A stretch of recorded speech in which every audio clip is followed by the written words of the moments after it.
Trump ने आज वो ट्विस्ट गेम खेला जिससे यूरोप हिल गया, क्योंकि सब ने ईरान पर अटैक किया, स्टॉक मार्केट गिरा, बस इतनी ही बात कर रहे हैं, बट कहानी बड़ी है। ट्रंप नाटो समिट में थे जब उन्होंने ईरान को लायर, चीट कहा और क्लियर सिग्नल दिया कि सीज फायर खत्म। ये हेडलाइन भी बन गई, लेकिन कहानी इससे बहुत बड़ी है। नाटो के जो सेक्रेटरी हैं जनरल मार्क, उन्होंने कैमरे पर कहा Europe is one big platform of power projection for United state. और उन्होंने ये भी कहा कि अमेरिका के मिलिट्री ऑपरेशन को सपोर्ट करने के लिए 5000 एयरक्राफ्ट यूरोपियन एयरपोर्ट से ऑपरेट हुए हैं। अब इस स्टेटमेंट में सारी खेल छुपे हैं जिसको आपको समझना जरूरी है। एक नाटो चीफ खुद यूरोप को सिर्फ अमेरिका का अलाई नहीं बल्कि एक मिलिट्री प्लेटफॉर्म कह रहा है, यानी यूरोप की जमीन, यूरोप के एयरपोर्ट, यूरोप का मिलिट्री बेस अमेरिका की ग्लोबल स्ट्रेटजी का हिस्सा बन चुके हैं और अमेरिका जब चाहे उसको यूज कर सकता है।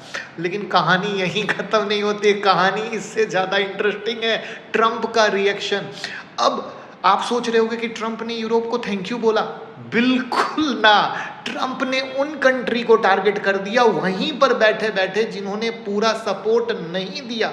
इटली को बेसेस के इशू पर क्रिटिसाइज किया, कहा कि यूके ने अपने सारे मिलिट्री बेसेस ओपन नहीं किए। स्पेन को दोबारा ट्रेड कॉन्सिक्वेंसेस की वार्निंग दे दी क्योंकि स्पेन ने पहले वॉर के लिए अपना स्पेस बंद कर दिया था। मतलब ट्रंप का मैसेज बिल्कुल क्लियर था, अमेरिका के साथ पूरी तरीके से खड़े रहो वरना प्रेशर के लिए तैयार रहो, हम कभी भी कैसा भी प्रेशर डाल सकते हैं।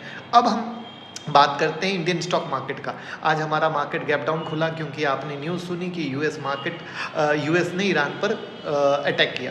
फिर दोपहर में बात आया कि जब ट्रंप ने कहा कि भैया सीज फायर खत्म, तो मार्केट और दनादन गिर गया।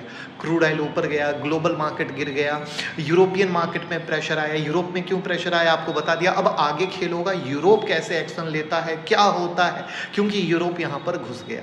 इंडिया में भी मार्केट सेंटीमेंट कमज़ोर हो चुका है क्योंकि हम 85% क्रूड इंपोर्ट करते हैं। अब यहाँ से 3 बातें होंगी। पहला, यूं ही ये अगरम बगरम होकर मामला शांत हो जाता है, या ईरान भी और डबल अटैक करता है और ये डबल अटैक करेगा तो क्रूड के भाव और ऊपर आएंगे। और तीसरा है ये नाटो सेक्रेटरी का स्टेटमेंट, इस पर क्या किस तरीके से होता है। तो आने वाले 2-4 दिन बहुत इंपॉर्टेंट होने वाले हैं। इसकी डिटेल वीडियो, इस टॉपिक पर डिटेल वीडियो मैंने बनाई है, लिंक डिस्क्रिप्शन में है, जाइए चेक करिए, जिससे आगे इन्वेस्टर को क्या करना है, कैसे करना है, सारी पिक्चर क्लियर हो जाएगी और आप एक सही दिशा में आगे बढ़ सकेंगे। साथ में डीमैट अकाउंट ओपनिंग का भी लिंक है, तो अगर आप ओपन करेंगे तो हमें सपोर्ट कर सकते हैं। Thank you.